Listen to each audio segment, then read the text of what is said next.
Hello everybody, I'm Dan Murrell, and I want to talk about a movie that hit theaters this weekend called Leviticus. It is a small little horror movie in a summer of small horror movies, and it's a film that first hit my radar when I saw it back in January at the Sundance Film Festival. It's now gotten a wide release, or close to wide release, courtesy of Neon. I went to see it again because, the festival atmosphere, sometimes you're wondering, am I, caught up in the hype? I went and saw it again, and I enjoyed it just as much as I did the first time. And one thing I like to do on the channel is, even if the movie's really small, if it's something that really interests me and that I want to talk more about, then I'll do a video about it. So that's what I'm going to do. I'm going to talk about Leviticus. The first half of this video will be a non-spoiler review, revealing just the basic plot details. And then after that, I'm going to go into a spoiler section because I think there's a lot of really interesting things to talk about with this movie. But let's start with the basics. Leviticus is the feature debut of Australian director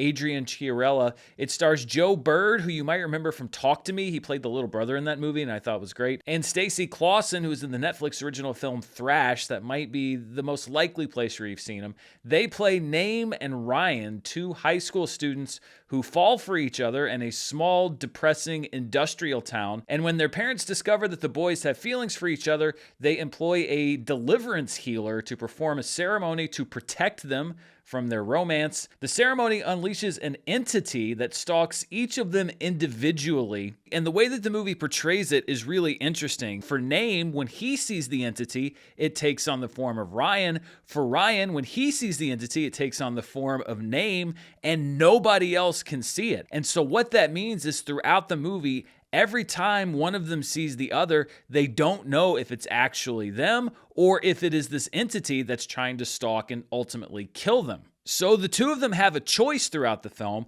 which is basically to stay away from each other and deny their own feelings, or to see each other and take the risk that it's not really the person that they're falling in love with, that it's this thing that's gonna murder them. This is an Australian horror film. It was made for a budget of about $3.5 million US. It was acquired for about $5 million by Neon at the Sundance Film Festival, and it was one of my most interesting experiences. I'm sorry if you've heard this story before, because I mentioned it in my Sundance coverage, but I saw it at the midnight world premiere, so I was among the first audience to see this movie when it premiered at midnight, I think on the first night of the Sundance Film Festival, and by pure coincidence, I was sitting behind the team from Neon, who had sent several people to go and scout the film. And as soon as the movie was over, when the first credit hit the screen, all of the Neon people jumped up and basically made a beeline for the exit. And in my head, I thought, okay, well, that's either a really good sign for this movie or a really bad sign for this movie. And when I heard that Neon had purchased the film and was going to give it full theatrical distribution, I was very, very happy that more people were going to get to see it. Now that it's come out, I've opened myself up a little bit more to some of the reaction and comments about the film. And the one thing that I often see, the label that I see applied to this film, is that, oh, it's a gay It Follows. And I will acknowledge that there are some surface level similarities. It is about some kind of mysterious supernatural entity that stalks somebody after they experience a form of intimacy, but I think that there is a metaphor that is completely different in this film than what we saw in It Follows. This is about emotional intimacy, not physical intimacy, and the entity is set loose by those in authority, the people that want to protect these kids from their queer relationships, or in my mind, punish them for those relationships. This isn't a movie that leans as much into the horror genre as It Follows. It's very much about this relationship with some very well executed horror elements. And I understand why that label is kind of attached to this film, because it's an easy way to sell the movie. But I also sort of think that it's not a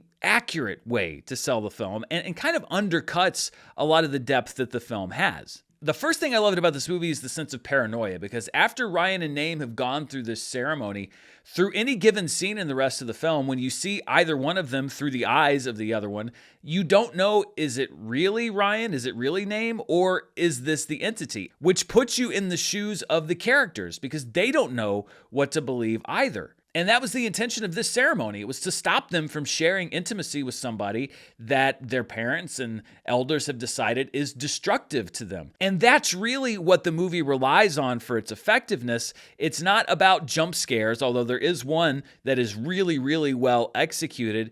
It's about this feeling of dread that you feel throughout the entire film. And this movie could have been structured around any kind of romantic relationship, but I think that there's a reason why it is effective as specifically a queer horror film about two high school kids who still live at home. Name's mother sort of justifies this whole thing as protecting her son because of what society thinks about queer relationships and about this relationship that he has with Ryan. But in his eyes, it's the ultimate punishment. As a metaphor for conversion therapy, I think that it's pretty obvious, but it's something that could only specifically be about these characters and about this relationship, and it feeds into that sort of primal fear of losing control over your own life, of the adults in your life, the people that are supposed to be the ones that are protecting you, instead taking actions that are harming you and being completely deaf to your protests and saying that this is actually a bad thing. And I think that having this movie be about queer teenagers specifically really lends itself to telling this kind of story. And it is a really effective movie, especially for a debut film, but I don't think that it's perfect. For example, I think that there could have been more setup at the start to establish the relationship between Ryan and Name. The chemistry between Joe Bird and Stacey Clausen is really, really good. They play off of each other very well, and I think that that makes up for some of the shortfalls in the script as far as establishing the relationship up front. When you have two really strong actors in the lead roles like this, it can kind of paper over some things that might not be on the page by bringing those subtleties, to the surface through their performance. But I think that it could have used maybe 5 more minutes just up at the top to let us get to know these two a little bit more, and that would just deepen the horror that comes later on in the film, and also the relationship, their burgeoning relationship that's now under threat. And as I mentioned, while the effect of the metaphors in this movie is strong, they are pretty on the nose. I mean, there's not a whole lot that's subtle happening here. But again, a lot of it is in the execution, not just the setup on the page. But generally, I think that Leviticus kind of shows the constraints that you see with low-budget horror films from first-time directors, or really any kind of film from a first-time director. First of all, on the low-budget side, I think one of the reasons the movie doesn't have more material in it is because shooting costs money, and they probably cut the script down to the bare bones.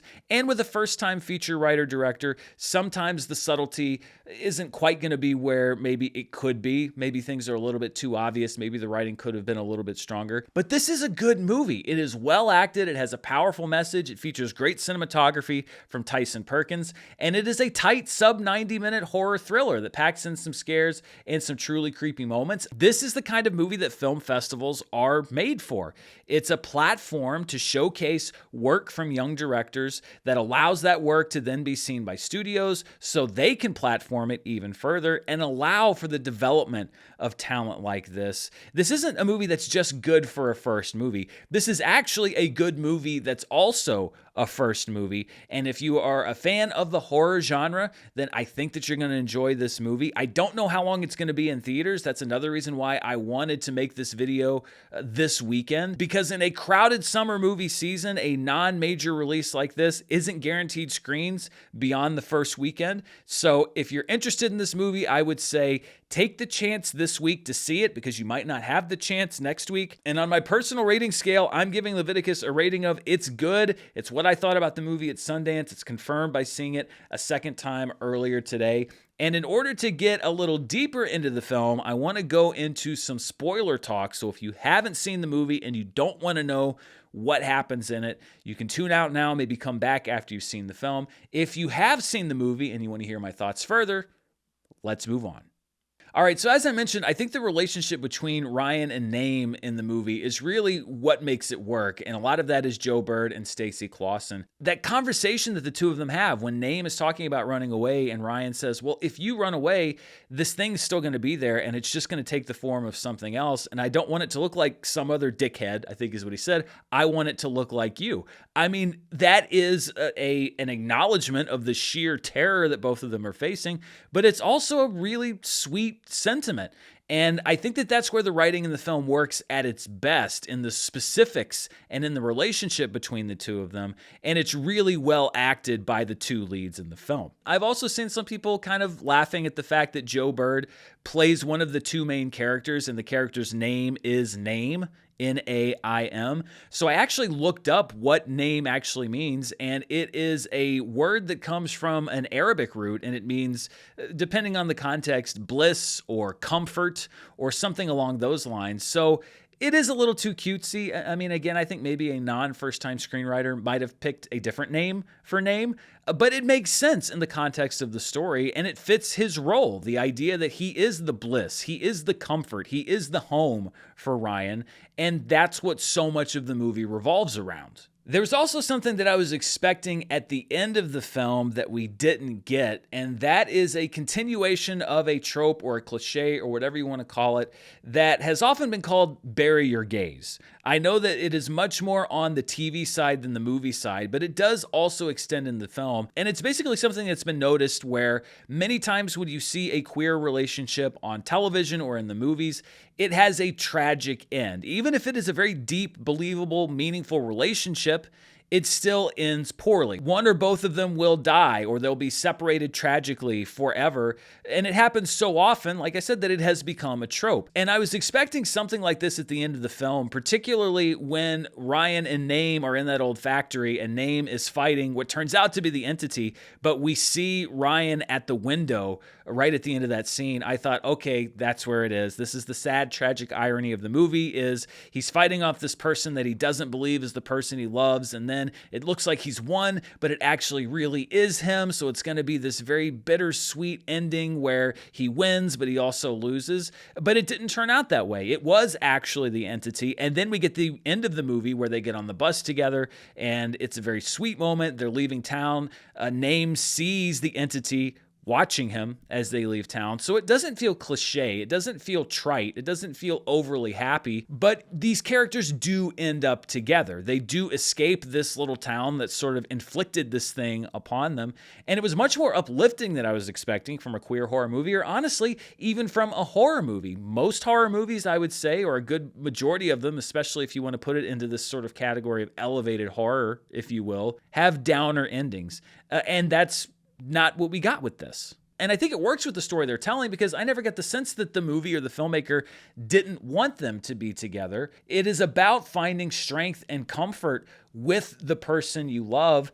And by denying them, I just don't think the movie would have had as much of an impact. It would have had a different kind of impact, but not the same kind of impact. And I like to see a movie that has these kinds of themes that doesn't end in tragedy, that actually ends with these characters overcoming some of the difficulties that they've been facing, but with that sort of tinge at the end that they still have more in their future. I also like the character of Naim's mom, who is played by Mia Wasikowska. She and the church members are definitely the antagonists in the film, probably more so than the entity itself. But her character, I think, is more interesting. I think that she genuinely believes that what she's doing is protecting her child. There's hints and statements made throughout the film that the family has experienced loss already. And she said, no, I did this because you need to be afraid, because you need to be afraid to survive. And I think it speaks to the generational difference that often crops up between not just gay teens and their parents, but teens and their parents. And the idea of, I'm going to take actions that are negative for you because I know better than you, and you're going to thank me for it because you're going to be safe, when in reality, it's the most destructive action you can take. And it adds that extra dimension to her character where no matter what Naim says, she can't be swayed from her course of action. So in making her motivation more unshakable, it actually makes her character more complicated. There isn't this, I saw the light moment where she realizes, oh my gosh, everything I did was wrong. No, she just gets abandoned, Naim runs away, and we never see her again. It's keeping the focus on Naim and not trying to broaden it into this bigger family drama. It really is about these two and them trying to navigate out of this situation, and the acknowledgement that they're not going to change the people that have sort of inflicted this upon them, this entity. They are just going to have to be who they are and escape from that situation. That's not ideally the action they would have to take, but I think it matches the reality of what so many, especially queer teens, have to do in towns like this or in situations like this, where they just have to escape in order to survive, in order to be with who they want to be with. And a lot of this extends to other characters in the movie, like the preacher's daughter, who you think would be an ally to name and to Ryan because she has been through something very similar. She knows people who have been inflicted with this entity, and yet she ends up betraying them because her anger is directed towards the only people that she can really fight. She can't fight the system. She can't fight the town. She can't fight her parents, or at least she thinks it's futile. So she turns on the only people that she can. There's also one other person who we know is being stalked by the entity and survives, who's the girl who has isolated herself in plain sight and just stays at the hospital all the time around people, has completely removed herself from anything resembling a normal life. And again, if you take it away from the specific circumstances in this movie to the metaphorical level, I think these are all challenges that LGBTQ plus teens face. The idea of not being able to rely on people in authority because they're taking these destructive actions in the name of protecting them, whether that is an actual motivation or not. They often can't rely on other people in the LGBTQ plus community because some of them have just sort of given up and said, okay, this is the system I've been given. I'm going to operate under this system. Or some of them have removed themselves entirely because they're just tired of fighting. And then you have other characters in the film, like the bullies that the preacher's daughter takes them to, that just don't like queer people, don't like that they're gay teens, and you're going to face that sort of persecution. And so all of these circumstances reflect not just what situation the characters in this movie are in, but also act as a mirror. And the director of the film has said many times that this is intentional, of real issues that LGBTQ plus teens face, not just in Australia, but around the world. And that's why I think it works. Like I said, I think sometimes the metaphors are a little too on the nose, but I think that the storytelling is sound and the character work is sound. And on top of all that, I think it also works as a horror movie. I mentioned the one jump scare in the film, and if you've seen the movie, I'm sure you know which one I'm talking about. It's the, I guess, dream sequence where he's in bed and Ryan all of a sudden pops up. That was, the scare itself seemed like it might have been a little different between Sundance and the theatrical release. I could be wrong though, because the first time I saw it, I literally went back and I tried to climb up the back of my seat, which is rare. If you know me, you know that I don't love jump scares. I think when they're employed well, then they're effective. But I knew that there was one coming in that scene the first time I saw it, and I still wasn't prepared for it. It was such a well-executed scare, and the fact that the movie wasn't full of other needless jump scares, I think made that one even more effective. So on top of all the metaphorical stuff and mirroring real life and the real experiences of gay teens and LGBTQ plus teens out there, on top of all of that, I think it actually also works as a horror movie. The atmosphere throughout is creepy. The Ryan entity just popping up that shot where he walks around the bus, I thought was super creepy. Or those scenes where you don't know who's really who. That worked on a horror level apart from any kind of societal metaphor going on with the rest of the film, and that's another reason why I think this movie is good. So as I said, is it a perfect film? Absolutely not. But I love when you can look at a movie and not just dissect the performances, the craft, the camera work, etc., but you can dig down into the story. You can dig down into the metaphors. You can think about, okay, what did this scene mean? What did that scene mean? And it still gives you interesting things to chew on. It's not as, I'm not going to put it up there with Hereditary because that's one of my favorite movies of all time. And I think it's a better movie than this one. But it's a movie like that where ever since I saw it back in January, I've thought back on it on specific scenes. This is why I wanted to give the film some extended time here on the channel, because there are really only a handful of movies every year that actually have me thinking about them days or weeks or months after I've seen them. And this was one of them because of the depth of the acting and because of just how genuine it felt. And if you've seen it, even if it's not a whole lot of you, but if you've seen it and you want to see people talking about it, I want to be one of those places where you can talk about these small little horror films as well as the big superhero movies like we're going to talk about next week. So those are my thoughts on Leviticus. Thank you so much for watching. Be sure to stay tuned. Tomorrow I will have my weekly box office breakdown where we talk about the huge box office of Toy Story 5 and probably the comparatively small box office of this film. Plus next week I've got my review of Supergirl and all bunch of stuff. Be sure to hit that subscribe button, hit the bell so you know when I upload a new video. But most of all, thank you for spending time watching this video. Until next time, stay safe, and I'll see you then. Bye.